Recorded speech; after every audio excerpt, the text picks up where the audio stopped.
오늘 제목은 용서를 통해 메고 풀자, 심판은 참되고 의롭다라는 제목입니다. 그래서 오늘이 13번까지 아마 있는 것 같아요. 제가 되게 많이 줄이려고 노력을 했는데 안 줄어요. 말씀이 좀 그렇습니다. 하여튼 해볼게요. 자, 오늘은 좀 많은 생각을 해볼 거예요. 왜냐하면은 이 10일의 기간이 너무 중요하기 때문에 이게 이제 우리의 생명이 걸린 문제잖아요. 그래서 용서의 문제, 그리고 내일 대속죄일이고 그때까지 용서하고 회개하지 않으면 하나님께서 되게 무섭게 경고하셨잖아요. 끊어진다, 막 이렇게. 너무 무서운 경고를 또 하신 부분이 있기 때문에 이 부분에 대해서 굉장히 많이 생각을 해봐야 돼요. 회개, 어떻게 정말 다 회개해야 되고 용서, 이런 걸 좀 생각해 봐야 돼서 우리가 조금 생각하는 시간을 가질 건데요. 자, 이 대속죄일까지 참회의 10일을 갔죠. 그러니까 저번 주 샤밧이 나팔절이었어요. 그리고 나서 10일 동안은 마지막 회개 기간인 거죠. 그러니까 원래는 나팔절 때 어떤 날이에요? 공중에서 또 예수와의 왕으로 오시는 것을 맞이하는 날이 원래 나팔절로 우리가 알고 있잖아요. 근데 당연히 맞이를 해야 되는데 삶이 어중간한 거죠. 완전 의인도 아니고 악인도 아니고 약간 어중간하면 마지막 회개 기간을 주세요. 그러니까 나팔절하고 대속죄일 사이에 10일이라는 시간이 있거든요. 그 10일 동안 마지막 기회가 와요. 그리고 그 회개를 했어요. 그러면 대속죄일에 내가 하나님께 구원이 되고 그 다음에 심판에는 안 들어가는 거예요. 그래서 이 대속죄일이라는 이게 굉장히 중요한 의미를 갖고 있기 때문에 우리에게 용서와 회개의 부분은 굉장히 중요해요. 네, 그래서 이 거를 보는데요. 탈무드를 보시면요, 로시아샤나 있죠. 로시아샤나가 나팔절이에요. 히브리어로. 나팔절은 여호와께서 심판을 시작하신 날이다, 이렇게 얘기를 하고 있어요. 여호와는 그날에 각 사람의 행실에 따라서 책 3권에 기록한다고 한다. 새 책이란 의로운 자, 악한 자, 중간에 속한 자를 기록하는 책이다. 의로운 자는 생명책에 옮겨 적혀 영원히 살 것이라 기록되어 봉인되고, 악한 자는 사망록에 기록된다고 한다. 하지만 그 어떤 책에도 기록되지 못한 어중간한 사람들에게 10일의 유예 기간을 준다. 10일 뒤 그들의 운명이 결정되는 것이다. 그래서 그러니까 나팔절하고 대속죄일 사이의 열흘을 참회의 10일이라고 부른다, 이렇게 말을 하고 있어요. 그리고 대속죄일을 경외의 날이라고 불러요.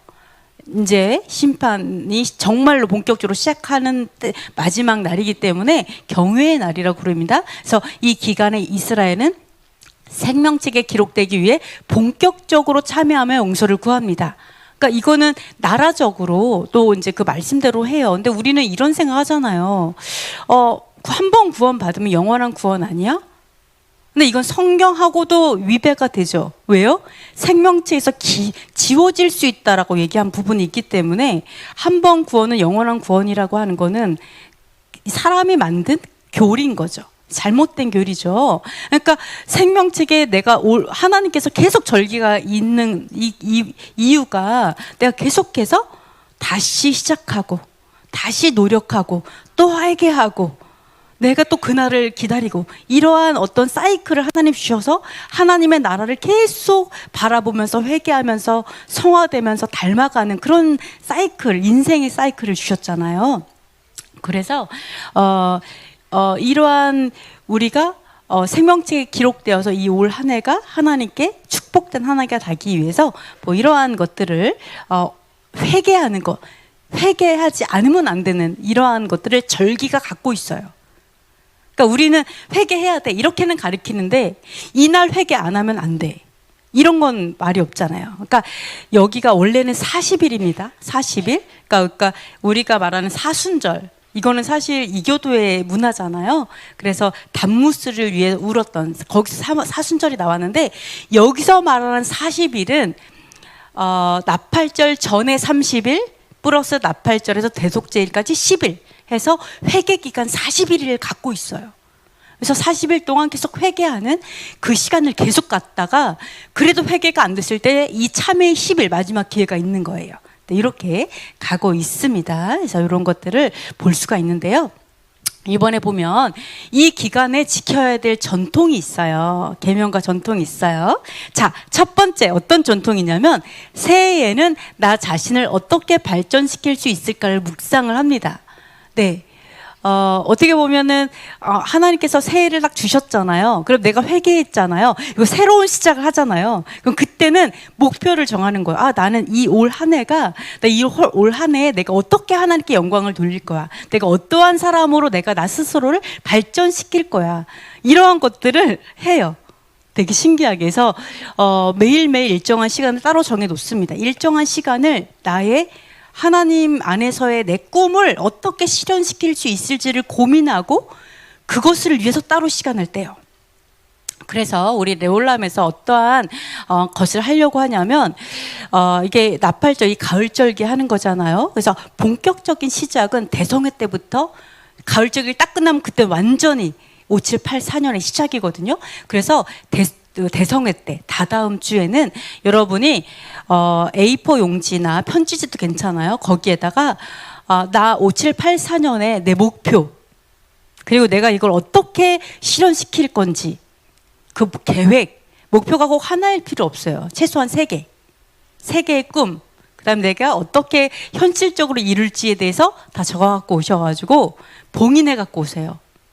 우리 저희 감사원금 봉투도 괜찮아요. 거기다 넣어서 이름 써서 풀로 붙여갖고 딱 봉인을 해갖고 다 거둘 거예요. 그리고 내년 대성회 때 나눠드릴게요. 내가 얼마나 성취했는지 스스로 돌아보시고 또 새로운 계획을 하시고 이랬으면 좋겠습니다. 그래서 여러분이 네, 레포트가 있어 목표를 세우는 것들을 우리도 하면 너무너무 좋을 것 같습니다. 그래서 새해의 꿈에 대해서 여러분이 꼭 적어갖고 오셨으면 좋겠어요. 네, 안 오시면 이 자리에서 적도록 하도록 하겠습니다. 자, 두 번째는 나팔절에 자신의 잘못을 회개하며 죄를 자복하죠. 그래서 이후 자신의 잘못을 저지른 가족, 친지, 친구들을 찾아가서 구체적으로 용서를 구합니다. 네, 그래서 마음의 빚뿐만 아니라 빌린 돈이나 물건도 이 기간에 다 갚거나 돌려주어야 돼요. 그러니까 아까 첫 번째는 목표 세우는 거였죠. 그리고 두 번째는 용서를 구하는 거예요. 회개하고, 그 다음에 용서해주고, 그 다음에 빌린 거 있으면 다 갚고, 이 기간이에요. 그렇게 보시면 됩니다. 그 다음에 세 번째, 잘못한 사람이 찾아와 용서를 빌면 받아줘야 돼요. 용서해줘야 돼요. 네, 그래서 탈무드는 뭐라고 말하냐면 용서할 때 삼나무처럼 뻣뻣하게 굴지 말고 갈대처럼 부드러워져야 한다라고 가르쳐요. 남을 용서하지 않는 자가 어떻게 남에게 용서를 받을 수 있겠는가. 그러면서 이 유명한 랍비가 뭐라고 말하냐면 율법은 사람이 고집이 세거나 완고해서 화해하지 못하는 것을 금한다고 가르쳐요. 이것 자체를 금해요. 화해하지 못하는 거를. 자, 네 번째, 대속제일 전에 구제금을 따로 떼어놓는 전통이 있어요. 너무 감사하게 우리 저번 주에 또 구제금을 모아서 예루살렘으로 갔잖아요. 그래서 너무너무 감사한 것 같아요. 앞으로 계속해서 우리가 정말 그 예루살렘에 연보하는 그러한 구제하는 우리가 되었으면 좋겠습니다. 이렇게 4가지를 합니다. 그래서 사람의 죄를 지으면 여호와와 맺은 관계가 단절됩니다. 관계를 회복하기 위해서는 죄사함을 받아야 되는데 이 구제하는 이것이 바로 내가 하나님께 죄사함을 받는 선행 조건 중에 하나가 구제예요. 그러니까 내가 하나님께 죄사함을 받아야 돼? 그러면은 선행을 해야 돼요. 구제를 하거나 봉사를 하거나 이런 것들을 하죠. 네, 그러면 이거를 보면 내가 구제를 하려면 내가 우선 먹고 살 수 있어야 되잖아요. 내 돈이 있어야 내가 구제할 수 있잖아요. 그 힘을 내서 힘써 일하라는 것과 다 연결이 돼요. 내가 가난한 자가 아니라 내가 가난한 자를 돌아봐야지. 이런 것들 다 연결돼 가지고요. 제가 이렇게 이제 4가지 전통이 다 있습니다. 그래서 여러분이 다 동기부여가 될 겁니다. 자, 그리고 세 번째, 대속제일은 1년 중에 가장 엄숙하고 거룩한 날이에요. 네, 그래서 사람하고 화해를 이룬 다음에야 대속죄일에 여호와께 지은 죄를 회개하고 용서를 구할 수 있다라고 얘기를 합니다. 그러니까 우리는 이렇게 얘기를 해요. 죄를 용서를 빌 때 진짜 당사자에게는 미안하다는 말을 못하고 잘못했다는 얘기 안 하고 하나님께만 회개하잖아요. 근데 이게 성립되지 않는다고 가르쳐요. 우리 이제 레위기나 민수기나 이런 데도 말씀 토라를 보면은 항상 이러죠. 다른 사람에게 갚을 거 다 갚고 용서를 구하고 그 다음에 하나님께 속죄 예물을 드리라 이렇게 나와 있어요. 순서가 사람에게 용서를 구하고 용서받고 내가 갚을 거 다 갚고 그 다음에 여호와께 가는 거거든요. 그래서 마찬가지로 그렇게 이제 조건은 사람에게 먼저라는 거죠. 그래서 탈무드는 여호와께서 사랑과 용서로 세상을 만드시고 우리에게도 사랑하고 용서하며 살라고 요청하신다고 가르칩니다. 저 세상을 사랑과 용서로 만드셨죠. 악인에게도 비를 내리시고 이런 얘기 하시잖아요. 그래서 요청을 하시죠. 그래서 레위기에 보시면은요, 이제 아까도 이렇게 봤지만, 대속죄일이 내일이잖아요. 내일 저녁부터 월요일 저녁까지 해질 때까지인데요. 보시면 성회를 열고 거룩한 모임을 갖고 그리고 스스로 괴롭게 하고 화제를 드리고 어떤 일도 하지 말고 이렇게 얘기를 하고 있습니다. 여기서 말하는 괴롭게 하고 이 말뜻이 무엇이냐면 자책하다의 뜻이 있어요. 자책하다. 즉 뭐냐면 대속죄일에는 내가 지은 죄에 대해서 되게 힘들어하는 거죠. 내가 죄인인 거, 내가 죄를 지은 것에 대해서 스스로 괴로워하고 그 죄에 대해서 되게 마음 아파하고 자기 스스로를 책망하는 그런 날이 대속죄일인 거죠. 그 죄에 대해서 괴로워해야 돼요. 기본적으로 내 죄에 대해서 괴로워해야 하는 날이고요.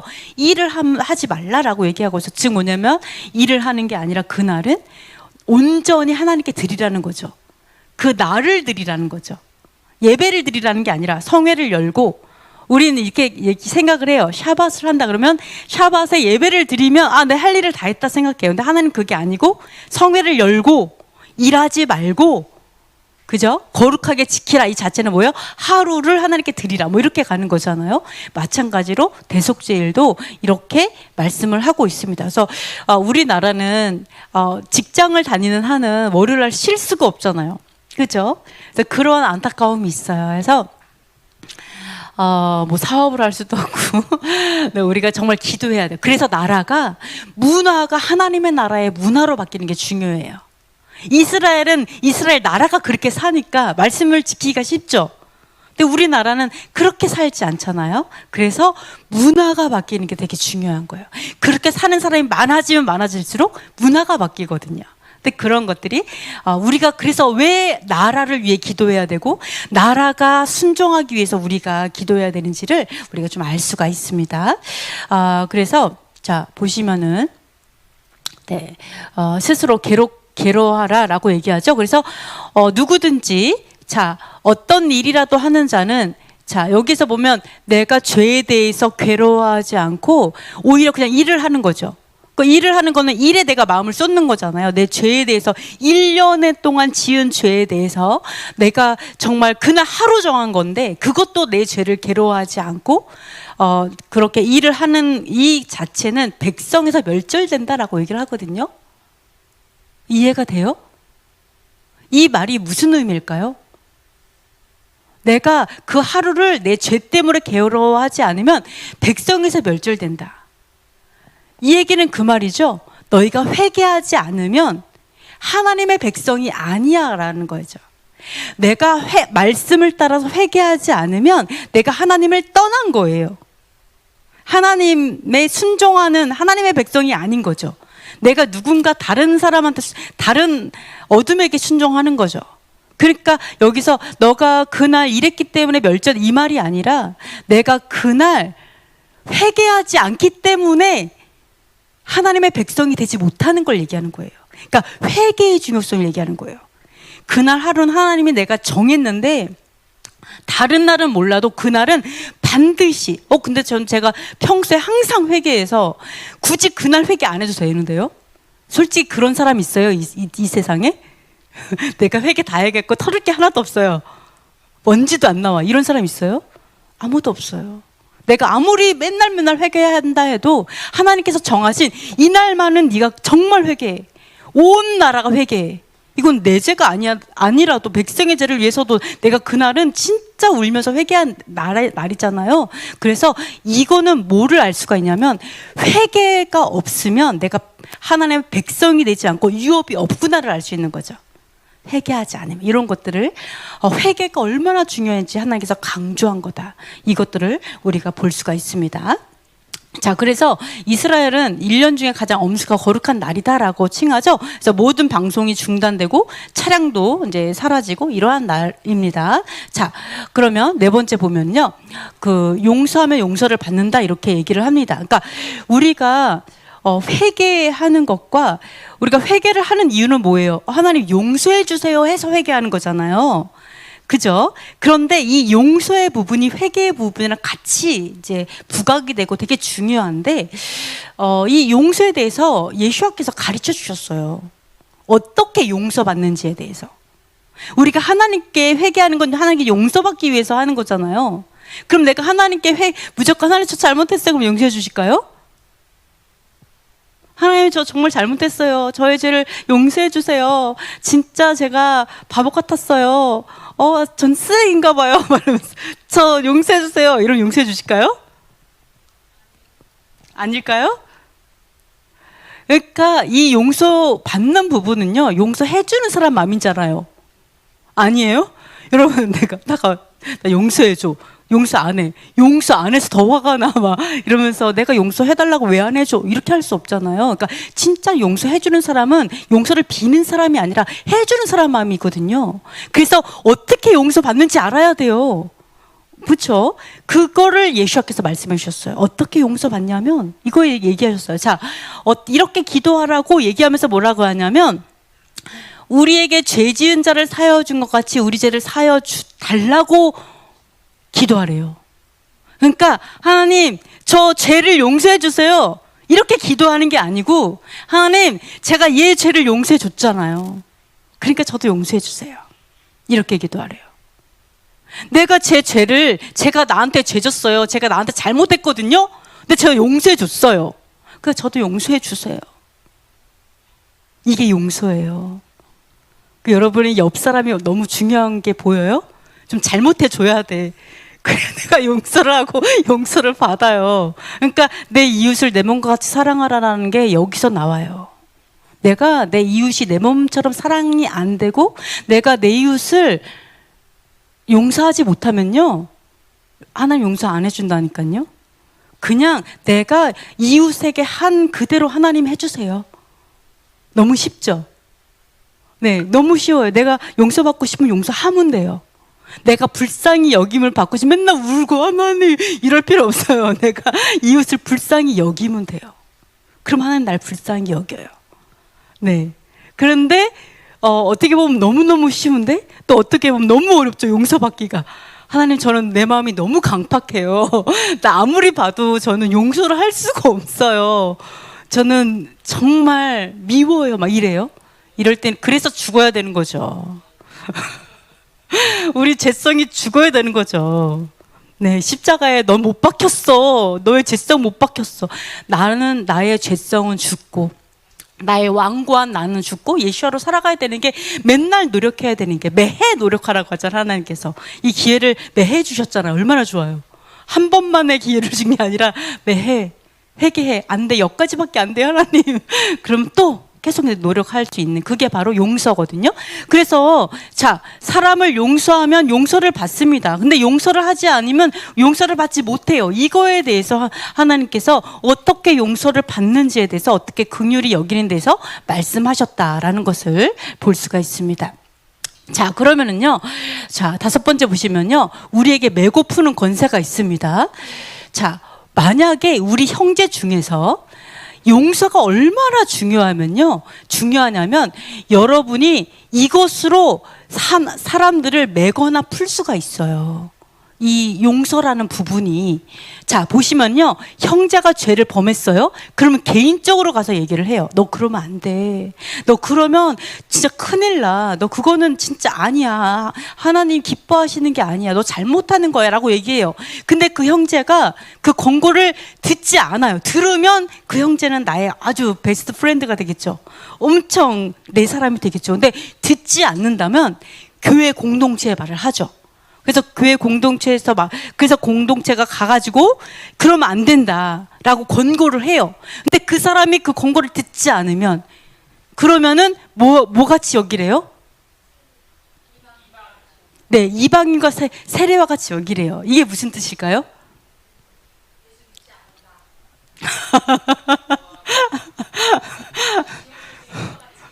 돌이키지 않아. 아무리 말을 해도 돌이키지 않아. 그러면 어떻게 여기는 거예요? 이방인과 세리가 뭐예요? 하나님을 믿지 않는 거죠. 하나님의 백성이 아닌 거죠. 네. 그쵸? 세리는 죄인이잖아요. 그러니까, 얘는 하나님의 사람이 아니네. 이렇게 여기라고 가리켜요. 예수께서 그렇게 여기래요. 완전히 권고해도 안 들어. 아무리 해도 안 돼. 그럼 울면서 내가 너를 얼마나 사랑하는 줄 알아? 막 이러면서 막 이렇게 하라는 게 아니고요. 너무나 신기하게 예수께서 뭐라 해요? 야, 제껴. 이렇게 해. 그거 여러분이 잘 생각해보면 이게 무슨 말인지? 이방인하고 세리라고 여겨. 그건 너의 가족이 아니야. 라고 얘기하는 거잖아요. 자, 이렇게 말을 합니다. 그러면서 뭐라고 얘기하면 진실로 내가 진짜 너희에게 말을 하는데, 자, 너희가 땅에서 매면 하늘에서도 매여. 그리고 땅에서 풀면 하늘에서 풀린다라고 얘기하고, 이 말이 무슨 말이냐면 누구의 죄든지 사하면 사하여지고 누구의 죄든지 그대로 두면 그대로 있다라고 얘기를 합니다. 이게 자, 성령을 받으라라고 하죠. 성령을 받았을 때에 우리가 성령의 일하심이에요. 성령의 나타나심이 뭐냐면 사하면 사하여지는 푸는 역사, 그리고 그대로 두는 거, 묶어두는 거, 이런 게 성령의 일이에요. 우리는 어떻게 가르쳐요? 무조건 사람의 관계가 좋아야 돼. 요것만 이제 얘기를 하니까 무조건 용서만 얘기를 해요. 사실은 용서를 계속 얘기를 하는데, 용서는 이렇게 푸는 거죠. 관계를 푸는 거죠. 근데 매기도 해야 된다니까요. 하나님께서 그 얘기를 하고 있어요. 푸는 것도 중요하지만 매는 것도 중요하다. 무조건 푸는 것만 가리키면 성령을 거스를 수 있어요. 그래서 우리가 어떤 상황에서 풀어야 되고 어떤 상황에서 매야 되는지 알아야 돼요. 어떤 상황에서 진짜 이방인과 세리와 같이 여겨야 하는지 뭐 이런 걸 알아야 돼. 근데 여기서 보면은 그러면은 하나님이 좀 이렇게 회개하지 않는다 이러면은 내치는 건가? 이렇게 생각할 수 있어요. 근데 여러분 잘 생각해 보세요. 회개하라고 얘기했어요. 말씀. 우리가 여기에서 교회의 말을 들었고 안 듣고를 얘기하는 게 아니에요. 교회의 권위에 복종하고 안 하고를 말하는 게 아니라 말씀을 따라 회개하느냐 안 하느냐 그 말을 하는 거예요. 말씀에 분명히 죄라고 하는데 회개하지 않아. 아무리 말을 해도 회개하지 않아요. 이럴 경우에는 이방인과 세례같이 여긴다. 그럼 교회에서 이 사람을 내쫓은 거야? 이렇게 생각할 수 있어요. 그러나 이게 그 말이 아니죠. 뭐예요? 그 사람이 먼저 하나님을 떠난 거죠. 내가 죄를 회개하지 않는 거, 이거 자체가 여러분이 하나님을 떠난 거예요. 내가 하나님이 말씀하시는 그 죄를 내가 죄를 짓고 불순종한다라고 하는 거는, 그래서 이스라엘에 그 얘기하잖아요. 우리가 언제 바알을 섬겼냐고. 그 얘기하는 거잖아요. 너희가 바알을 섬겼다, 아세라를 섬겼다. 우리가 언제 섬겼어요? 그게 왜 가능하냐면 하나님께서 말씀하시는 말씀을 준행하지 않으면서 자기 원하는 대로 섬기니까 우상숭배가 되는 거거든요. 그러니까 죄를 아무리 이거 죄니까 하지 마라고 얘기했는데도 내가 그거를 회개하지 않는다 그러면 하나님이 보셨을 때 그 사람은 이미 자신을 떠난 거예요. 하나님의 말씀을 말씀이 하나님이에요. 말씀을 떠난 사람인 거예요. 그래서 거기서 이 사람은 이방인, 이 사람 세리구나. 우리가 분별하라는 거예요. 그걸 분별해서 공동체를 만들어 가야 돼. 거룩하게 만들어 가야 돼. 하나님께서 그걸 뭐라 해요? 이게 매는 거예요. 어떤 걸 풀어야 하는지, 어떤 걸 매야 하는지에 대해서 말씀하고 있어요. 여러분 굉장히 지혜로워야 돼요. 정말 지혜롭게. 그리고 나 스스로도 정신 차려야 돼요. 내가 어떻게 하나님 앞에 하나님의 백성으로서 정말 하나님이 말씀하신 그 테두리 안에서, 생명의 테두리 안에서 이제 가는지에 대해서 이렇게 이방인과 세례가 같이 하나님 나를 생각하고 있어서 그날에 갔더니 나 이거 너를 모른다 그러면 안 되잖아요. 그래서 이 부분을 여러분이 잘 아셔야 됩니다. 자, 제가 하나 예를 들어 볼게요. 제가 이 용서에 대해서 조금 이렇게 생각을 하면서 용서? 이 용서에 대해서 되게 어려워하시는 분이 되게 많아요. 그래서 제가 네이버에서 한 사람의 이야기를 제가 가지고 왔는데요. 이 사람은요, 제가 이걸 잘 읽지는 않을게요. 이 사람이 어렸을 때부터 부모가 자기가 원하는 대로 행동하지 않고 복종하지 않으면 폭력을 휘두르고 발로 밟고 따귀를 때리고 손에 잡히는 모든 몽둥이로 두들겨 패고 굴복을 시키는 거죠. 그리고 화가 나면, 아직도 지금도 그렇다는 거예요. 화가 나면 폭력을 휘두르고 발로 밟고 후라이팬을 휘두른대요. 이런 사람도 있어요. 손톱으로 핥히고 포그가 욕설을 한대요. 어렸을 때부터 그래 해온 거예요. 자, 근데 이 사람은 또 교회 다니는 사람이에요. 엄마가 독실한 기독교인이에요, 심지어. 그래서 교회에서 엄청 온갖 봉사는 다 하세요, 진짜로. 이런 사람이에요. 자, 그래서 이 여자분도 나름 예수님의 말씀대로 하려고 부모가 가정폭력을 하는데도 저항을 하지 않고 싫어하는 기색조차 내지 않고 부모를 존중했어요. 근데 그러면 그럴수록 더 만만하게 보고 지속적으로 괴롭히는 거예요. 아무리 실천을 해보려고 했지만 결국 참다 못해 폭발해버린 거예요. 이 사람이 너무 열받고 화가 나니까. 어렸을 때 몰랐는데 좀 머리가 크고 어른이 됐으니까 너무너무 화가 나요. 이 분노가, 이게 그 분노 조절 장애 이런 것들이 오게 되는 거죠. 근데 문제가 뭐냐? 내가 분노 조절 장애가 되고 부모를 너무 화가 나고 속상한데, 문제는 예수님이 이렇게 얘기했다는 거죠. 가해자나 악인과 원수를 용서하지 않으면 용서하지 않으실 거라고 하셨다는 거죠. 네, 예수님이 용서하지 않으신다는 뜻은 뭐예요? 지옥으로 간다는 뜻이잖아요. 내가 용서받지 못했어요. 그럼 하나님의 백성에서 끊어진다 그랬죠? 그럼 유업에서 끊어지는 거죠. 그러면 당연히 구원받지 못하는 거거든요. 그러니까 이 부분, 용서받는 부분, 회개의 부분, 여기가 해결이 안 되는 거예요. 그래서 이분은 지옥에는 가고 싶지 않은데 이게 해결이 안 되는 거예요. 그래서 예수님은 가해자가 나쁜 짓을 해도 피해자가 용서를 하지 않으면 지옥에 보낸다는 거죠. 제가 부모를 용서하지 않으면 저는 지옥에 갈 수밖에 없을 거예요. 이 상을 어떻게 해야 될까요? 이거에 대해서 올라온 거예요. 이거에 대해서는 어떻게 해야 되나요? 이렇게 올려왔는데, 여러분은 만약에, 잠깐만요.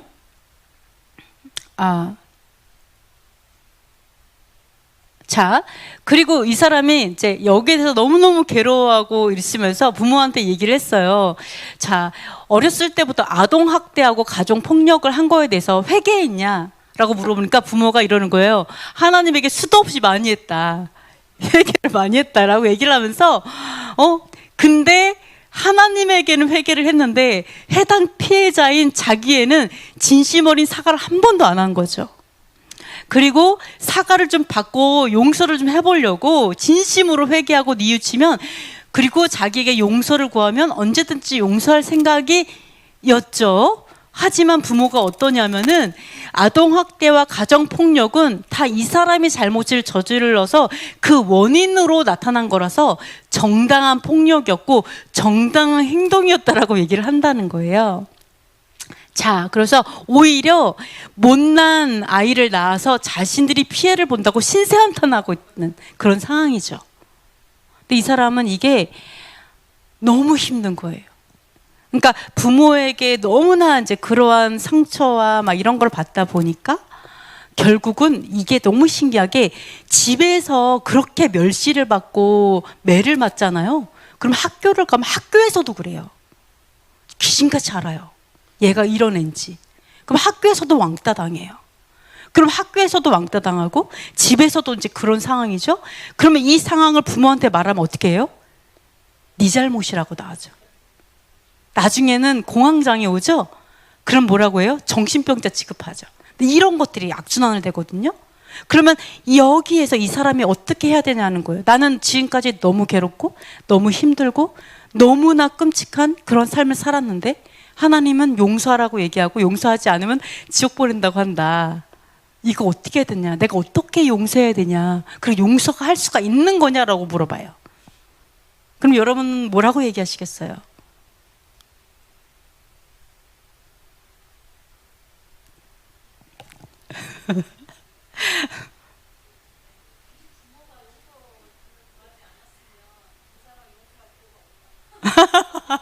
부모가 용서를 구하지 않았으니까 용서해달라고도 안 했는데 그죠? 용서를 할 필요가 있을까? 또 그래도 용서해야 된다?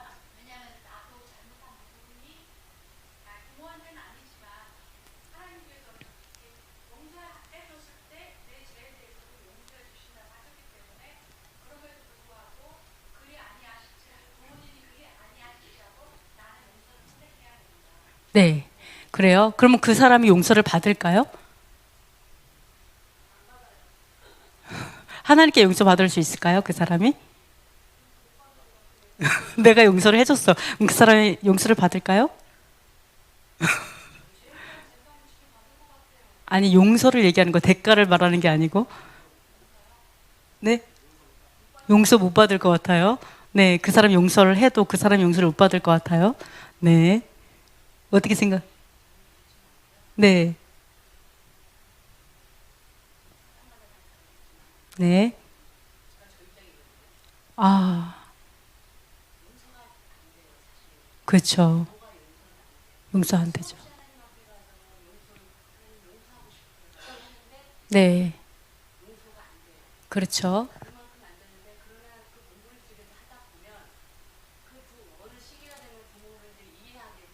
네.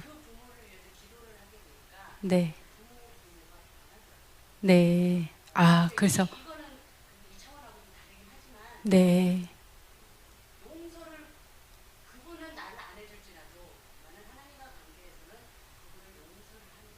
네. 그러니까 용서를 하면 당장은 안 바뀌어도 나중에는 그 사람이 바뀌더라. 아,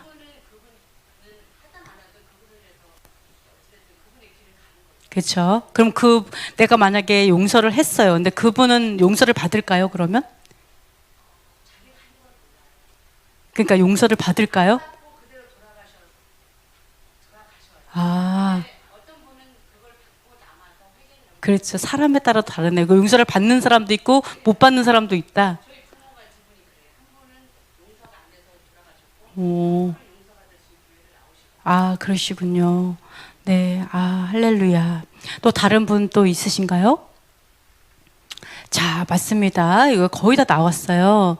자, 보시면은 이분이 의문을 하나 제기했어요. 어떤 의문을 제기했냐면, 가해자가 나쁜 짓을 해도 피해자가 용서를 못하면 지옥 간다. 이 말이잖아요. 그러니까 뭐라냐면, 가해자인 부모를 용서 못해서 제가 지옥 갈 거면 처음부터 그런 부모에게 안 태어나면 되는 거 아니냐는 거죠. 아니, 용서하는 게 너무너무 힘든데, 나는 피해자라서 너무 괴로운 인생 살았는데 또 용서를 못해서 지옥 간다라는 건 너무 우아한 거 아니냐라는 거죠. 너무 가혹하다. 이거는 만약에 용서할 것이 없는 사람은 그냥 다 잘 자랐어요. 그러면 이 사람은 그냥 잘 살면 되는데 나는 자기 자신은 너무 인생이 괴로웠는데 나에게 또 하나의 숙제를 또 주는 거죠. 근데 너 용서 못하면 너는 지옥 간다라는 게 너무 불공평하게 보이는 거지, 이 사람이. 너무 말도 안 되는 것처럼 보이는 거죠. 그래서 애초에 가정폭력을 당할 환경에서 안 태어났다면 가정폭력을 억울하게 당하고 가해자 부모를 용서를 못해서 지옥 간다는 일은 어찌 보면 너무 가혹하고 어려운 게 아닌가요? 이러한 질문을 했습니다. 자, 여기서 사실은 이게 다 나왔다고 봐요. 왜냐하면은 참 예수와의 어떤 그 용서도 똑같아요. 우리 하나님의 용서도 똑같습니다. 자, 역대하 한번 7장 14절부터 밑에 좀 읽어보도록 할게요. 내 이름으로 일컫는 내 백성이 그들의 악한 길에서 떠나 스스로 낮추고 기도하여 내 얼굴을 찾으면 내가 하늘에서 듣고 그들의 죄를 사하고 그들의 땅을 고칠지라.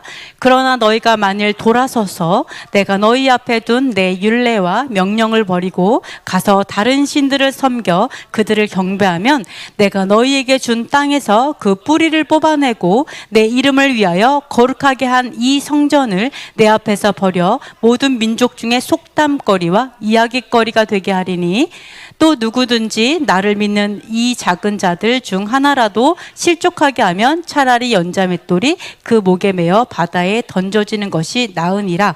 여호와 하나님은 되게 심플하세요. 뭐냐면요, 자, 악한 길에서 떠나서 스스로 낮춰서 기도해요. 즉 회개하는 거죠. 진정으로. 하나님, 저는 나쁜 놈이에요. 제가 잘못했어요. 이거는 저의 죄악이에요. 저 용서해 주세요. 저는 죽을 인간이에요. 라고 해서 진짜로 하나님 앞에 납작 엎드려서 죄를 자복해야 돼요. 하나님, 저 잘못했어요. 저 용서해 주세요. 라고 하는, 당연히 용서를 빌고 죄를 자복하는 게 선행 조건이에요. 용서받는 조건. 아니, 용서해달라고도 안 했는데 어떻게 용서해요? 그죠? 하나님도 마찬가지예요. 첫 번째가 용서를 구해야 돼요. 그러니까 죄를 깨닫는 게 그렇게 중요한 거예요. 죄를 모르면 용서도 못 구해서 용서도 안 되잖아요. 그러니까 하나님 앞에 내가 죄를 깨닫고 이 죄를 깨닫는 건 진짜 복인 거죠.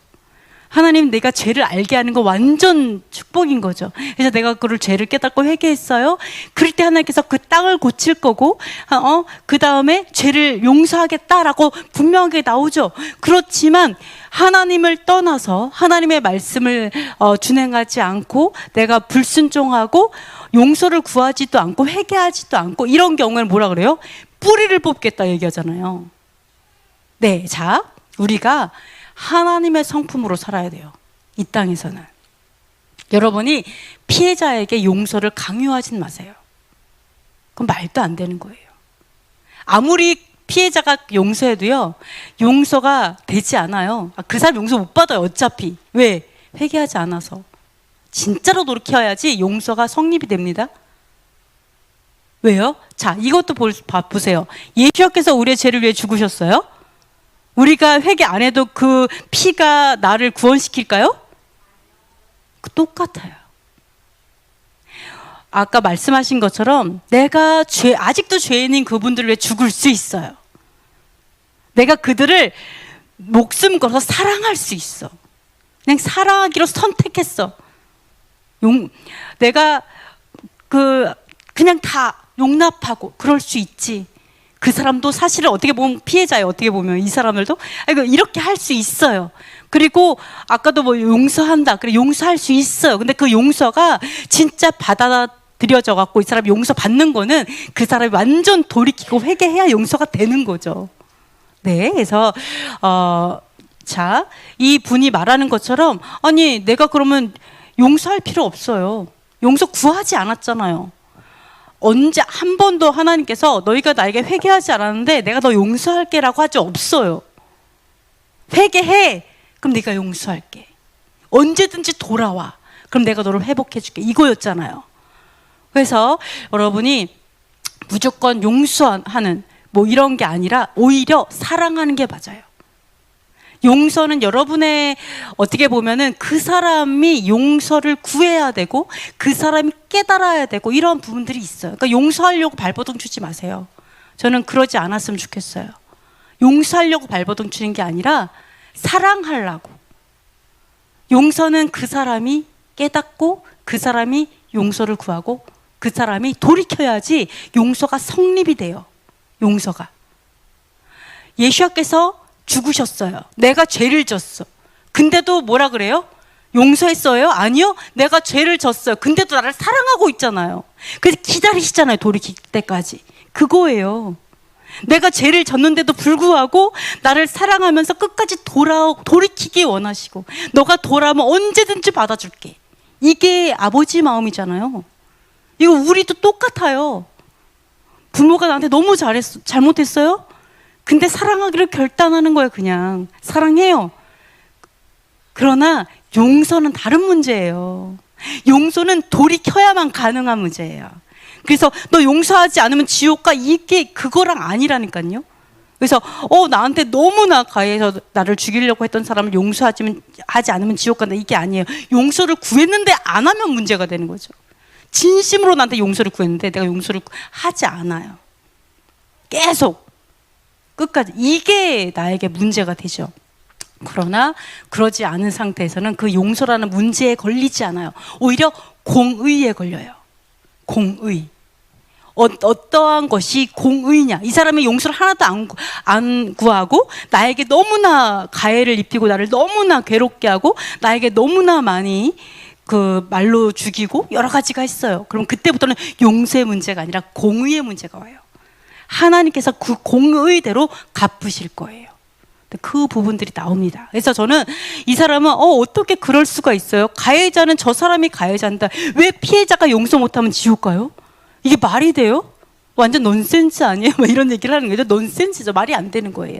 그래서 오히려 저는 그분에게 이 얘기를 하고 싶었어요. 이 마지막에서 소자 중 하나라도 실족하게 하면 차라리 그 목에다가 연자맷돌 걸고 바다에 던져지는 게 낫다.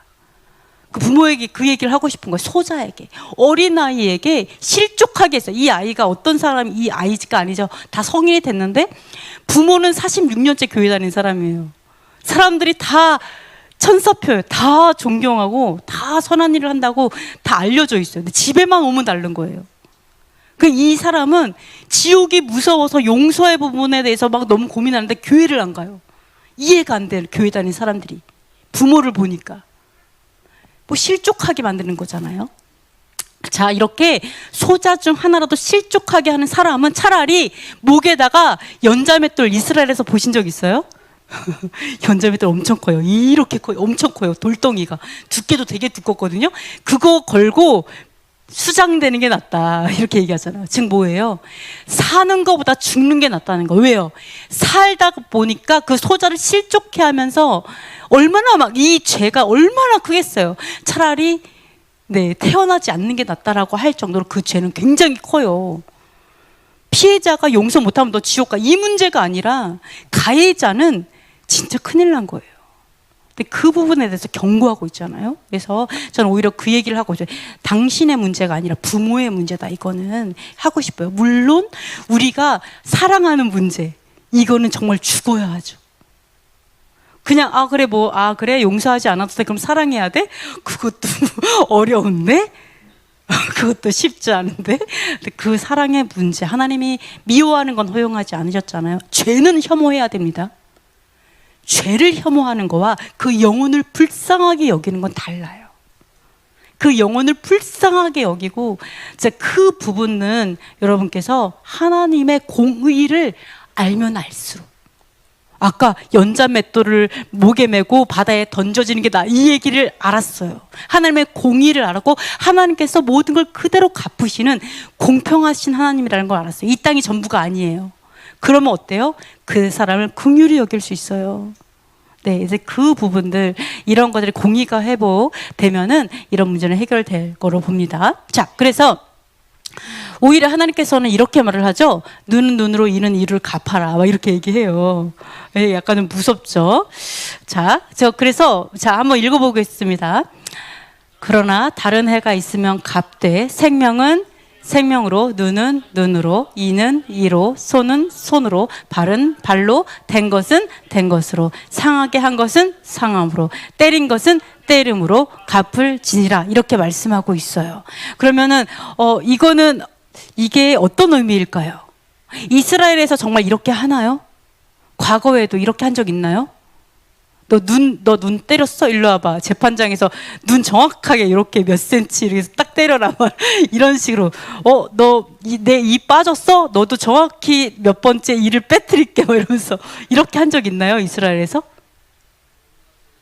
이렇게 적용하지 않아요. 한 번도 그렇게 적용하지 않았어요. 그러면 이거는 다른 뜻이 있다는 거죠. 이 뜻이 이 사람에게 나를 두드려 팼네, 그럼 나도 너를 두드려 패야겠어. 막 이런 의미가 아니라 분명히 다른 뜻이 있기 때문에 고대부터 지금까지 한 번도 그렇게 적용하지 않는다라는 거예요. 이 적용은 어떤 적용이었어요? 갚는 거에 적용이에요. 갚는 거. 보상하는 거, 갚는 거, 요거에 적용이에요. 그래서 이 인과응보는 뭘로 하냐? 상해 상해에 따라서 보상제도, 상해보상제도에 이걸 적용해요. 상해보상법이죠. 보호법 뭐 이런 거. 그래서 이 사람이 예를 들어서 뭐 팔을 다쳤어. 팔을 다쳐가지고 10일 동안 일을 못하고 그 다음에 병원을 다녔다. 그러면 그거의 보상은 어떻게 돼요? 10일 동안 일하지 못한 값 플러스 병원 다닌 값 플러스 정신적 놀랜 값 뭐 이런 식으로 해가지고 이게 상해보상으로 딱 이렇게 가잖아요. 바로 눈은 눈으로만 갚을 수 있다. 이 말이 그 보상에 대한 거예요. 똑같은 만큼 보상해줘라. 이게 하나님이 말씀하신 바로 인과응보의 공의의 법인 거죠. 그래서 자 이런 걸 이렇게 이제 그래서 여러분이 걱정 안 하셔도 돼요. 여러분 누가 나를 힘들게 했어요? 누가 나에게 잘못하게 했어요? 누가 나를 너무 억울하게 했어요? 나를 화나게 했어요? 하나님께서는 이런 하나님이세요. 정확하신 분. 그러니까 하나님은 정확하게 그거를 갚게 하실 거예요. 그러니까 여러분이 걱정하지 않으셔도 돼요. 웃으면서 돌아가셔도 돼요. 내가 예를 들어서 북한에 있어서 내가 순교할 수밖에 없다. 그래도 울면서 죽을 수 있어요. 왜? 내가 슬퍼서 우는 게 아니라 저 사람이 받을 심판이 너무 안타까워서 울면서 해도 될 정도로 하나님은 이제 공의의 하나님이시죠. 그런데 자 문제는 자 제가 하나 말씀드릴게요. 우리나라는 우리가 사형 제도가 그러니까 있지만 그것들을 안 하고 있죠. 왜요? 인권국가라서 안 하고 있어요. 자, 하나 물어볼게요. 예를 들어서 우리나라에서 사람을 4명 죽여도 그 사람 사형돼요? 안 돼요? 안 돼요. 그러면 뭐가 되죠? 대부분? 무기징역 돼요. 너무 잘 알고 계시네요. 무기징역이 됩니다. 무기징역 되면은 한 몇 년 살고 나오죠? 죽을 때까지? 그건 종신형이에요. 죽을 때까지 안 해요. 그러면 좋겠는데 얼마 정도 있다 나오는지 아세요? 무기징역이면? 참 무기징역이 너무 놀라운 게 뭐냐면 징역의 기간이 없다라는 말이지 안 나온다는 얘기가 아니에요. 무기징역은요 20년 조금 22년 정도 되면 거의 다 나와요. 자 우리나라가 인권국가죠? 제가 물어볼게요. 4명을 죽였는데 무기징역 해갖고 22년 만에 나왔어요. 예를 들어서 좀 길게 잡아서 25년 만에 나왔어요. 인권 국가인가요? 왜요? 한 사람의 인권이 몇 년이죠? 계산해 보세요. 4사람을 죽였는데 25년 살고 나왔어. 그럼 한 사람의 인권이 몇 년이에요? 5년 반. 그죠? 예, 25년 나누기 4, 4, 5, 5, 4, 20, 6, 4, 24. 6년 조금 넘네요. 그죠? 산수가 안 되지. 자, 이게 인권이냐는 거죠. 한 사람의, 4명이 아니라 7명, 8명을 죽여도 없어요, 이런 게. 거의 무기징역에서 막 가잖아요. 그럼 4명이라고 친다면 한 사람의 생명값이 감옥에 6년밖에 안 돼요. 그러면 25년도 안 있다가 많이 오잖아요. 6년밖에 안 된다면 10년도 안 된다고 쳐요. 그러면 이게 인권국가예요? 생명값이 10년이 안 돼요. 그러면 이거는 인권국가가 아닌 거죠. 인권의 가치가 너무나 낮은 거죠. 그렇죠? 만약에 진짜 인권국가라면 생명을 해했으면 이 사람 생명으로 갚게 하는 게 진짜 인권국가죠. 인권이 너무나 중요한, 이게 하나님께서 말씀하시는 거죠. 자, 여러분이 근데 뭐 하나님 너무 사랑이 없나 이렇게 생각할 수도 있어요. 그러나 그렇지 않죠. 왜냐하면 법은 누구를 위해 존재할까요? 죄인을 위해 존재할까요? 의인을 위해 존재할까요? 법은 죄인, 의인. 자, 의인은요 법 없이도 사는 사람이에요. 어떤 법이 정해져도 열심히 잘 살아. 뭔지 아시죠? 의인들은요 법 없이도 살아요. 도둑질 아무리 이렇게 상관없어요. 형량이 낮아져도 죄는 안 져. 근데 문제가 뭐예요? 범죄자들 때문에 법이 있는 거예요. 그러면 이게 사형제도가 없어지고 법이 가벼워지면 가벼워질수록 어떤 일이 벌어질까요? 강력범죄가 늘어나죠. 죄가 안 무서우니까. 내가 죽여도 나는 안 죽더라? 이렇게 되는 거죠. 아무리 연쇄살인으로 막 90명을 죽인 사람도요, 딱 가면 뭐라는 줄 알아요? 저 죽지만 않게 해주세요. 이렇게 얘기해요. 법정에서. 얼마나 기가 막혀요. 근데 사형제도를 폐해지면 어떻게 되겠어요? 담력이 생기잖아요.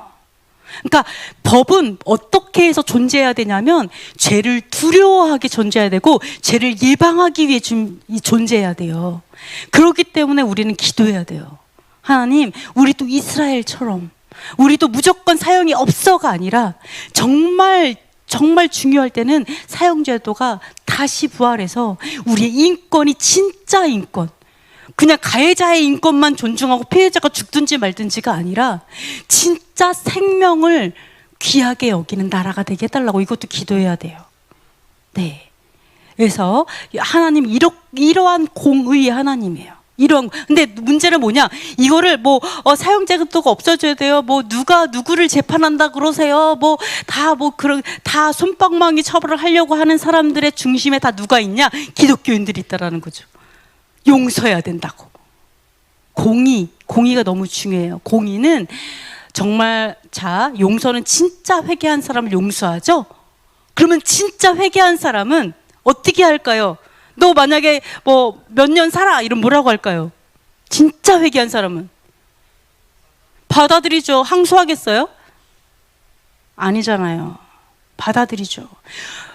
예수님의 양쪽에 죽는 사람 중에 한 사람이 뭐라 그래요?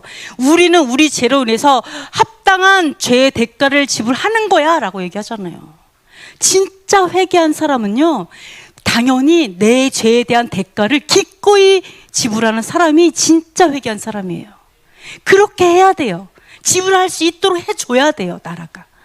그죠? 네, 이러한 부분들이 무조건 계속 형량을 계속 낮추고, 이 사람이 조금만 갚게 하고 이렇게 하게 되면 결국 법은 법의 역할을 못하는 거죠.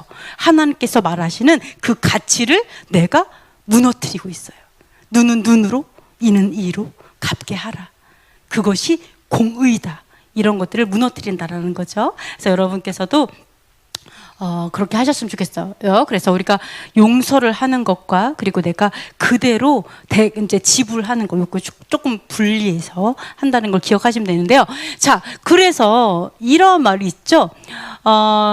이 부분 때문에 많이들 생각을 해요. 이제 사람들이, 사두개인하고 바리새인들이 여자를 데리고 오죠. 음행하는 여자를 데리고 와서 율법에 이러한 여자를 돌로 치라고 명하였는데 선생 어떻게 말하시겠습니까? 용서의 부분이라서 그래요. 그랬더니 예수님께서 이러죠. 죄 없는 자가 먼저 돌로 쳐라. 그러니까 다 떠났죠. 그래가지고 너를 정죄한 자가 있냐 그랬더니 없다. 그러니까 나도 너를 정죄하지 않을 테니까 다시는 죄를 범하지 말라, 이렇게 얘기를 하거든요. 그러니까 이거를 가지고 우리도 죄인인데 우리가 어떻게 누구를 정죄할 수 있겠느냐, 이렇게 말을 한다라는 거죠. 자, 이렇게 말을 할 때 우리는 과연 우리가 죄인인데 어떻게 어떤 사람을 재판해 갖고 사형을 할 수가 있으며, 그리고 우리도 죄인인데 어떻게 엄마 어떻게 그럴 수가 있어요? 또는 당신 왜 이렇게 이러면 안 돼? 용서를 구했어. 그리고 용서를 구하는 건 구하는 거고 갚을 건 갚으라고 얘기해야 돼요. 그러니까 이러한 것들을 우리가 과연 할 수 있느냐는 거예요. 우리도 죄인인데 예수님께서 이렇게 하셨잖아요. 그러면 이건 어떻게 해석을 해야 될까요? 만약에 여러분께서 죄 없는 자가 돌로 치라 이렇게 해서 땅땅 하고 아무도 정죄할 수 없다라고 얘기한다면 우리는 율법이 필요 없어요. 법도가 필요 없어. 아까 눈은 눈으로 다 없어져요. 정죄하지 마, 죄도 얘기하지 말고 그냥 다 넘어가고 이렇게 갈 수 있다라는 거예요. 그러면 예수님께서 율법을 폐하러 오신 게 맞구나, 법도가 필요 없구나, 이렇게 간다라는 거죠. 과연 이게 그런 뜻일까? 그냥 용서하고 죄의 대가도 지불하지 않고 묻지 않고 자 그렇게 얘기하라는 걸까? 이런 것들 생각해 볼 수가 있죠. 자, 요거를 보면서 예수님께서 자 어떻게 보면은 하나님께서 율법의 어떤 깊은 의미를 얘기하시는 거죠. 그래서 이 부분은 사실 음행에 대한 부분이거든요. 그래서 음행에 대한 부분인데 물론 율법에는 음행하면 돌로 치라 이렇게 말을 하는 것이 있어요. 그러나 아까도 말한 것처럼 눈은 눈으로 생명은 생명으로 물론 이제 이거는 제도적인 부분이 있어요. 그러긴 하지만 음행한다고 해갖고 다 돌로 쳐 죽인다면 그러니까 하나님이 율법에 정말 그 의미가 뭔지 예수님께서 이 땅에 오신 것은 토라의 그 의미를 알게 하려고 오신 거잖아요. 깊은 의미를. 그 의미를 알 필요가 있어요. 그러면 음행한다, 그러니까 이스라엘에서는 그거를 실천하지 않기 때문에 시험한 거예요, 예수님한테. 예수님이 토라 말씀 그대로 전하시니까 이렇게 어떻게 하실 거예요? 우리 이렇게 안 한다라는 거죠. 성경에는 율법은 이렇게 가리키고 있지만 우리는 사람을 죽이진 않는데 당신이라면 어떻게 하겠습니까? 율법 이렇게 나왔는데 라고 얘기를 한다라는 거죠. 그때 예수님께서 이렇게 말을 한 거죠. 정죄하지 않는다 이렇게 말을 했죠. 자, 만약에 음행 때문에 사람을 죽인다고 한다면 아마 어떻게 될까요? 이 세상이 아무도 안 남아있을까 아마. 살아있는 인간이 아무도 없을 거야. 심지어 영적인 음행까지 하면은 하나님 앞에 다 죽을 거야 아마. 우리는요 이 음행의 문제 있잖아요. 이거 음행은 우상숭배죠. 이 우상숭배의 문제는 죽을 때까지 가져가요. 하나님 보시기에 음란하게 하나님을 섬기지 않는 사람이 솔직히 얼마나 있을까요? 내가 아무리 하나님 앞에 온전한 거룩함으로 간다고 해도 이렇게 저기 이 육신을 가지고 있는 인간 세상에 사는 한은 어둠이 막 이게 뭔가를 나한테 주기도 할 수도 있고 생각으로 미디어로 너무나 많기 때문에 완전 완벽 깨끗하다고 할 수 없어요. 오라 나는 공고한 자로도 사망의 몸에서 나를 건져줘. 이 상황에 우리는 죽을 때까지 그래요. 그럼 음행의 문제를 가지고 온다면 우린 다 죽어야 돼요 그냥. 그러니까 여호와 하나님께서도 음행하면 죽이라라고 말을 했어요. 물론 진짜 죽어야 되는 사람도 있어요. 그러나 진짜 여기에서 말씀하시는 거는 우리가 음행은 죽을 죄라는 것에 대해서 말씀하시면서 음행하지 않도록 하기 위한 것이 목적이죠. 그러니까 율법의 진짜 목적은 심판하는 데 목적이 있는 게 아니라 어떻게 보면은 우리가 죄를 짓지 않게 하는 게 목적인 거죠. 음행의 문제, 특히 안식일의 문제. 안식일을 어기면은 돌로 치라. 그럼 다 죽을 거예요, 우리. 그죠? 아마 유대인 좀 몇 분 남고 다 죽을 거 아마. 그러니까 이러한 것들이 우리가 우리 아담과 하와도 그러니까 율법은 하나님의 토라는 깨달아야 돼요. 계시가 있어야 돼요. 아담과 하와도 정령 죽을 거야. 근데 바로 안 죽었잖아요. 이러한 것들. 하나님께서 무엇을 말씀하시는지에 대해서 말을 해야 되는데 이 말이 모든 하나님의 법도가 필요 없어 라고 패하려고 한 말이 아니라는 거예요. 아무도 너가 어떤 사람에게 정죄를 너 이렇게 하면 안 돼. 이건 죄야 라고 말하지 말라는 얘기가 아니라고요. 그래서 이 목적은 뭐예요? 죄를 범하지 말라의 목적이 토라의 목적인 걸 가리키기 위해서 하신 말이에요. 사실은.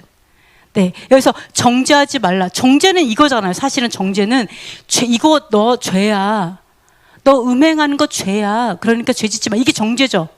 그러니까 죄로 간주하는 거예요. 정죄는 하셨어요. 심판을 안 하신 거죠. 돌로 치는 심판을 안 하신 거죠. 그리고 오히려 어떻게 해요? 회개하라 이렇게 나오시는 거잖아요. 그래서 이 부분 때문에 여러분이 우리가 심지어 남자가 남자를 좋아하는 그런 사람들이 왔어요. 동성애자들이 딱 왔어요. 그럼에도 불구하고 네가 죄인인데 뭘 누굴 탓할 수가 있어? 아무도 탓하지 않아. 아, 괜찮아요. 하나님은 당신 사랑해요. 난 당신을 정죄하지 않아. 이런 얘기하라는 얘기예요? 그게 아니라고요. 하나님께서 이 하늘의 어떤 법도를 무너뜨리기 위해서 이 말을 한 게 아니에요, 예수님께서. 그래서 이것을 여러분이 내가 죄인인데 내가 누굴 판단해? 이렇게 가져가지 말고 그게 아니고요. 우리 죄인인 거 다 알죠. 그러나 행동에 책임을 지게 하라는 거예요. 그리고 하나님의 그 말씀으로 돌아오게 하라는 거예요. 그리고 너도 나도 책임을 지라고요. 행동에. 하나님 뭐 인간이 뭐 죄를 안 짓고 살 수 있어요? 뭐 이러면서 죄 짓고 그냥 용서해 주세요. 이게 아니에요. 너가 회개해. 그리고 하나님께서 나에게 그 죄에 대한 대가를 물 때 기꺼이 지불하는 거. 이러한 것들이 공의의 회복, 용서와 나의 죄에 대한 대가를 지불하는 이 공의는 함께 가야 돼요. 네, 함께 그래야지. 네, 그래야 공의가 회복이 됩니다. 그래야 거룩함이 회복이 됩니다. 네, 이런 것들이 갈 수가 있어요. 그래서 자, 보시면은요, 하나님의 심판은 참되고 의로우신데요. 자, 대속죄일, 우리가 절기를 알면 요한계시록이 이해가 된다고 했죠. 그래서 대속죄일이 딱 지나잖아요. 나팔절 끝났어요. 대속죄일이 딱 끝나면 심판이 옵니다. 그러면 이 심판은요, 이제 계시록이 앞으로 이게 다 이루어질 거예요. 심판의 시작이에요. 첫 번째, 이제 첫째 심판입니다. 7 대접이 심판이에요. 네, 그래서 뭐라고 여기서 계속 이렇게 심판하시니 의로우시도다. 계속 얘기해요. 7 대접에 대해서. 근데 이 심판이, 자, 첫 번째 심판은 뭐냐면, 앞으로 여러분이 이제 여러분이 못 보시겠죠? 그 전에 아마 다, 네, 이 심판에까지 남아있지 마세요. 자, 첫째 심판은 뭐냐면, 짐승의 표를 받은 자하고 우상에 경배하는 자에게 독한 종기가 납니다. 이게 이제 표를 받으면 독한 종이, 악하고 독한 이게 종양 같은 거예요. 종기도 이런 종기가 난다 이렇게 되어 있고요. 두 번째 심판은 뭐냐면 바다가 피같이 되어 갖고 바다 속에 있는 모든 생물이 다 죽게 돼요. 두 번째 심판. 그 다음에 세 번째 심판은 뭐냐면은 강과 물의 근원이 피가 돼요. 그러니까 맨 처음에는 바다만 피가 되는데 나중에는 강하고 물까지 식수까지 다 피가 되는 거예요. 그러면서 뭐라고 하냐면은 물을 차지한 천사가 뭐라고 그러냐면은 전에도 계셨고 지금도 계신 거룩하신 이여 이렇게 심판하시니 의로우시도다. 그들이 성도들과 선지자들의 피를 흘렸으므로 그들에게 피를 마시게 하시는 것이 합당하다라고 얘기합니다. 즉 우리가 7 나팔이 있었잖아요. 그래서 마지막 나팔, 7번째 마지막 나팔이 부러졌을 때 어떤 일이 일어났어요? 하나님의 계명을 지키고 예수와의 믿음을 지키는 사람들이 목배임을 당하잖아요. 그 짐승의 표를 받지 않고 목배임을 당하고 순교하는 일이 일어나죠. 그러면서 뭐라 그래요? 지금부터 주 안에서 죽는 자들은 복되도다. 이게 심판 전에 마지막에 있었던 일이에요. 그러니까 그렇게 수많은 성도들이 순교하고 나니까 심판에서 뭐가 나오는 거예요? 피같이 바다가 피가 되고 물의 근원이 피가 돼서 그들이 피를 마시게 되는 심판이 오는 거예요. 그러면서 뭐예요? 합당한 거예요. 그렇게 했으니까 그렇게 얻는 거죠. 합당하다 이렇게 얘기를 합니다. 그런데 또 제단이 말을 해요. 하늘에 있는 하나님의 제단이 뭐라고 얘기하냐면 하나님 주 하나님 전능하신 이시여 심판하시는 것이 참되시고 의로우시도다. 그러니까 여러분 꼭 기억하세요. 심판은요 의로운 행동이에요. 우리가 사람을 망치려면 어떻게 해야 돼요? 도둑질했을 때 이 사람을 망치고 싶어. 그럼 어떻게 해야 돼요? 그렇죠. 잘했다고 엉덩이 두드려주면 돼요. 먹을 거 더 주고 절대 심판 안 하고 오히려 더 사랑을 주는 거죠. 그러면은 김정은 같은 애들이 나와요. 김정은 같이 깡패 같은 애들이 나옵니다. 그죠? 그래서 햇빛 정책도 잘해야 된다고 막 얘기하잖아요. 네, 그래서 우리가 근데 만약에 도둑질했어, 아니면 거짓말했어, 그때는 어떻게 됐어요? 죽도록 맞았어 아빠한테. 막 정신이 혼미할 정도로 엄청나게 혼나고 심지어 경찰서 가자고 막 끌고 가는 위협까지 받았어. 그러면 어떻게 돼요? 죽었다 깨도 다시는 안 하잖아요. 그래서 심판은 의로운 거예요. 정당한 심판, 너무 심한 심판은 안 되죠. 그 사람에게 정당한 심판을 하는 건요, 그 사람을 의롭게 만들어요. 네. 네, 그리고 그것을 내가 잘못한 만큼 갚는 그걸로 인해 갖고 이 사람도 씻어져요. 그래서 심판은 의로움. 그리고 어때요? 피해자가 그걸 보고 어떻게 돼요? 소망을 가져요. 아, 그러니까 인생은 착하게 살아야 되는구나. 이런 소망을 갖고 더 열심히 살게 되고 나라를 거룩하게 하잖아요. 심판은 정말 의롭고 참된 부분이에요. 그래서 예를 들어서 내가 죄를 졌는데 내가 당연하게 그거에 대해 대가집을 해야 되는데 갑자기 위에서 뭐라 그러죠? 그 집행유예 딱 받았어요. 그러면 담력이 세질 수 있어요. 죄에 대해서 안 두려워할 수 있어요. 그래서 조심해야 돼요. 왜? 우리나라는 처벌이 너무 가벼워요. 그러나 하나님은 그렇지 않아요. 하나님은 내가 행한 대로 그대로예요. 이 땅에서 처벌이 가벼워서 담력이 세져갖고 내가 이렇게 불법의 마음이 들어온다. 이게 우리 이제 법이 하는 역할이죠. 잘못된 거예요. 그래서 그거를 그거를 하나님의 말씀을 버리세요. 말씀을 버리시고 그러셨으면 좋겠습니다. 그래서 이런 것이 심판은 우리 꼭 기억해야 돼요. 심판은 참되고 의롭다. 아이들을 내가 심판하는 거, 아이들을 가르치는 것도 내가 성실해야 가르칠 수 있어요. 귀찮으면요, 잘못해도 다 넘겨요. 그래서 이게 성실하심으로 심판하는 것도 사랑이다라는 것을 알 수가 있죠. 자, 그래서 보시면은 참되시고 의로우시도다의 의로우시다의 뜻이 뭐냐? 공정하다의 뜻이에요. 공정해야 돼요. 심판이 공정해야 돼요. 그래서 하나님께서 행위대로 심판하시고 우리의 얼굴 보지 않는다고 하시는 거예요. 외모를 보지 않겠다. 너 행한 대로 내가 갚겠다라고 얘기하시는 거죠. 공정하시다 이렇게 볼 수가 있어요. 자, 그리고 10번째 보시면요, 비방하고. 자, 그 다음에 3가지 심판이 있었어요. 4번째 심판은 뭐냐면 해가 권세를 받아서 해에서 불이 나와요. 해에서 불이 나와가지고요 사람을 태웁니다. 그것도 엄청 심하게 태워요. 해에서 불이 나와서 사람이 타는 거죠. 4번째 재앙. 그래서 근데 이게 너무 이제 크니까요, 하나님의 이름, 야훼, 여호와 하나님 이름이죠. 하나님의 이름 또는 예수와 비방하고 회개하지 않고 영광을 안 돌린다. 그래서 막 비방하고 회개하지 않습니다. 그때도 심지어 심판을 당해도 5번째 그 심판은 뭐냐면 그 짐승의 나라가 어두워져요.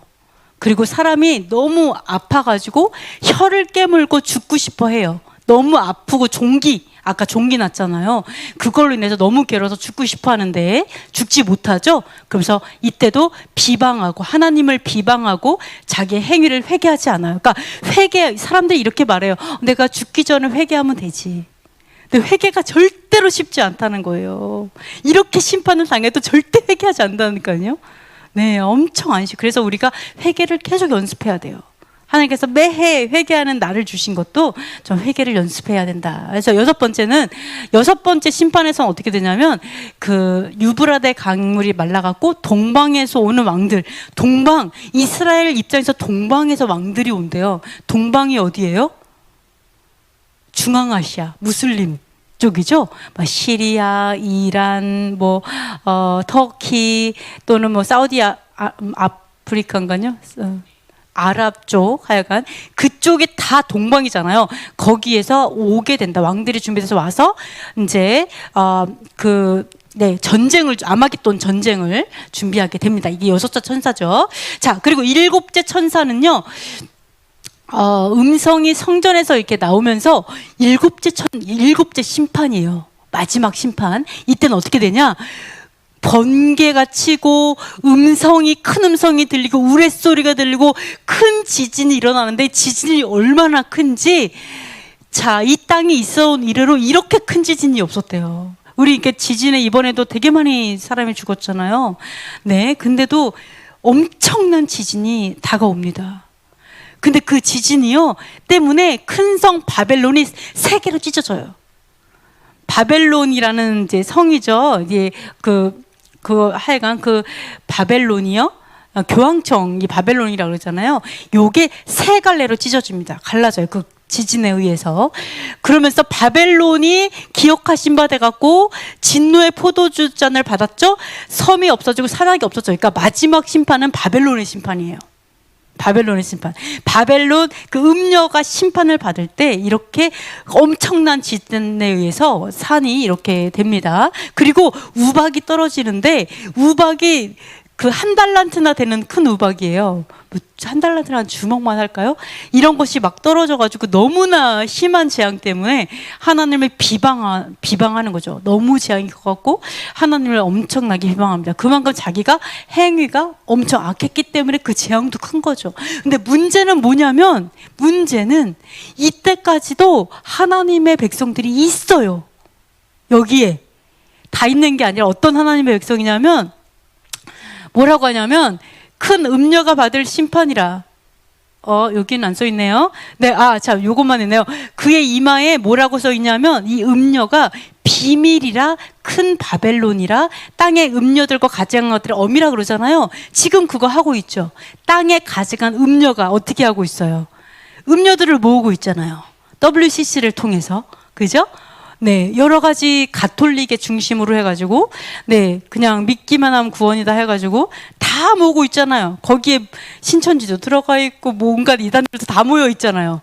거기에 모임에, 예수님이 아니어도 구원을 받는다, 막 이래가지고 다 이 음료 모으고 있잖아요. 지금 하고 있습니다. 그죠? 이런 것들을 보고 있어요. 근데 문제는 여기에 무엇이 있냐면, 자, 무너졌도다, 큰 성 바벨론이요. 그러면서, 자, 그 각종 더러운 영이 모이고 더럽고 가증한 새들이 모이는 곳이 됐다라고 얘기를 하는데 문제는 여기서 이런 말이 나오는 거죠.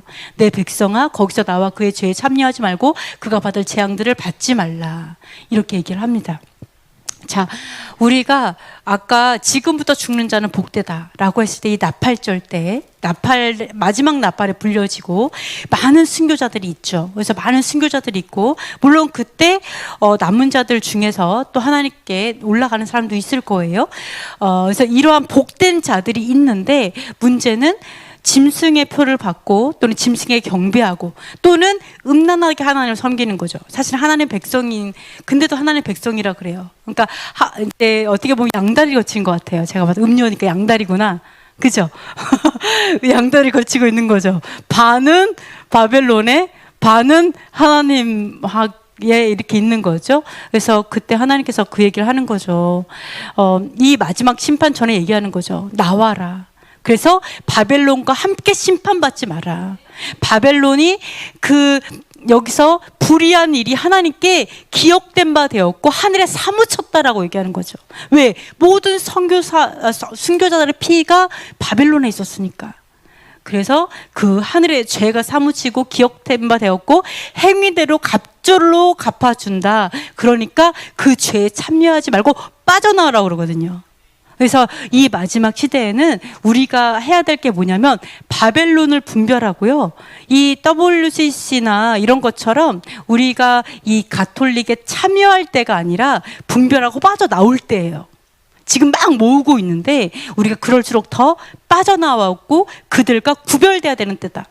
이렇게 볼 수가 있어요. 그리고 안 빠져나오고 계속 있으면 어떻게 돼요? 회개하기가 더 어려워 나중에. 너무 미혹돼가지고. 그래서 우리가 이런 것들을 좀 기억을 해야 됩니다. 그래서 마지막입니다. 심판과 함께 예수의 결혼식이 준비되죠. 자, 이렇게 바벨론이 하나님의 그 진노의 포도주잔을 이제 받게 되고 다 산악이 떠나가고 새 갈래로 찢어지고 엄청난 심판을 받게 되죠. 그래서 그럴 때 자 여기 또 있네요. 네, 그렇게 되죠. 그리고 맹렬한 진노의 포도주 틀을 하나님께서 받습니다. 왜? 저번 주에 말한 것처럼 우리의 죄악이 넘쳐나기 때문에 독이 올랐다 그러죠. 포도에 독이 올랐다. 그러면서 밟는다라고 얘기하셔요. 그래서 우리의 악한 행위 때문에 밟는 게 나오죠. 그리고 짐승이 잡히게 됩니다. 짐승 적그리스도죠. 짐승이 잡히고 거짓 선지자, 음녀, 또 음녀의 무리들이 다 거짓 선지가 되겠죠. 이런 거 함께 잡히고 이는 자, 이런 사람이 다 함께 잡힙니다. 왜 잡히냐면 이 사람들이 짐승의 표를 받고 그 우상에 경배하던 자들을 표적으로 미혹하던 자들이기 때문에 표적으로 어떤 그 아주 기적 같은 것들이죠. 갑자기 이제 그런 기적들로 미혹을 하는 겁니다. 그래서 이들이 산채로 유황불 불에 던져지죠. 살아있는 채로 불에 들어가죠. 근데 살아있는 채로 불에 들어가는 이러한 심판이 끝날 때 우리는 뭐를 하냐면 결혼식을 준비합니다. 심판이 끝나면서 우리는 결혼의 시즌으로 가요. 이 결혼의 시즌이 뭐냐면 초막절 시즌이에요. 그러니까 심판, 대속죄일이 끝난 다음에 심판이 시작돼서 가죠. 심판이 다 끝나면 드디어 초막절이 시작해요. 초막절에는 어떻게 돼요? 초막에서 하나님과 내가 영원히 살더라. 행복하게 살더라. 그래서 초막절 시즌에 뭐가 나요? 요한계시록에 수많은 흰옷 입은 무리들이 종려나무를 흔들면서 왕으로 오시는 예수야를 향해 흔들잖아요. 그래서 그러한 것이 초막절 시즌이에요. 그래서 초막절은 결혼식으로 들어가실 거예요. 그래서 내일은 대속죄일이기 때문에 여러분이 결혼식 전에 흰옷을 입기 위해서 어린 양의 혼인 기약이 이르게 되죠. 그래서 그 성도들의 옳은 행실로 옷을 입어야 돼요. 그러니까 우리는 그냥 예수와의 피 묻은 옷, 이 피 묻은 옷이라는 게 뭐예요? 예수와의 삶으로 옷 입는 걸 얘기해요. 예수와가 어떻게 살으셨지? 예수와가 어떻게 하나님의 그 말씀을 성취하기 위해서 목숨을 들이셨지? 이런 것들, 이러한 게 우리의 삶이 돼야 되죠. 그래서 이러한 옳은 행실로 옷을 입고 혼인을 하게 됩니다. 그래서 이렇게 끝났습니다. 그래서 여러분이 용서, 공의가 없는 용서는 절대 하지 말자. 그걸 꼭 기억하시고, 그리고 용서하기 위해서 노력하는 게 아니라 사랑하기 위해서 노력하자. 네. 그리고 용서는 그러나 항상 이 마음을 갖자. 언제든지 저 사람이 돌이키면 나는 용서해 주리라. 그리고 그 사람이 돌이키기를 기도해 주고, 네, 이런 것들이 우리가 하나님의 마음인 것 같아요. 그리고 우리가 아무리 억울하고 속상해도 하나님은 행위대로 갚는 분이세요. 다 받을 거예요. 그 사람 행한 대로 다 받을 거예요. 그러니까 걱정하지 마세요. 원수는 하나님께서 갚으신다라는 걸 기억하시면서 그러나 억울하다, 이게 문제가 아니라 내가 또 억울하게 만드는 사람이 안 됐으면 좋겠어요. 내가 엄청나게 상처받고 힘들게 살았어요. 그래서 이 사람 용서하기 힘들어서 막 이래. 근데 내가 그런 사람이 될 수 있잖아요. 그게 더 큰 문제예요. 그래서 하나님, 내가 하나님을 닮게 해주세요. 하나님의 사랑을 담게 해주세요. 이런 것들이 우리의 기도 제목이 됐으면 좋겠고요. 내일 저녁 해진 다음부터 하루 동안 이제 회개 기간이잖아요. 그래서 여러분이 내일은 진짜 이렇게 기도하면서 회개하면서 이제 좀 예배를 거의 회개 위주로 다 진행하도록 하겠습니다. 우리 잠시만 기도하겠습니다. 첫 번째, 토라로 회개하고 돌이켜 유업을 얻는 백성이 되게 하소서. 두 번째, 진정으로 용서를 구하고 그런 사람을 용서하게 하소서. 그리고 또 우리도 진정으로 용서를 구하는 사람이 되게 하소서. 세 번째, 심판의 공의와 아름다움을 알게 하소서. 네 번째, 한국교회 안에 반유대주의, 반율법주의, 대체신학, 헬레니즘의 진이 무너지게 하소서. 다섯 번째, 북한 영생교 전체주의 정권이 무너지고 자유와 해방이 속히 임하게 하소서. 여섯 번째, 토라의 깃발을 든 교회들과 사역자들이 우후죽순처럼 일어나게 하소서. 일곱 번째, 토라 연합교단이 한마음 한 비전으로 하나 되어 든든히 세워지게 하소서. 여덟 번째, 예루살렘의 샬롬을 회복하시고 이스라엘의 구속을 속히 완성하소서. 우리 잠시 동안 기도하도록 하겠습니다.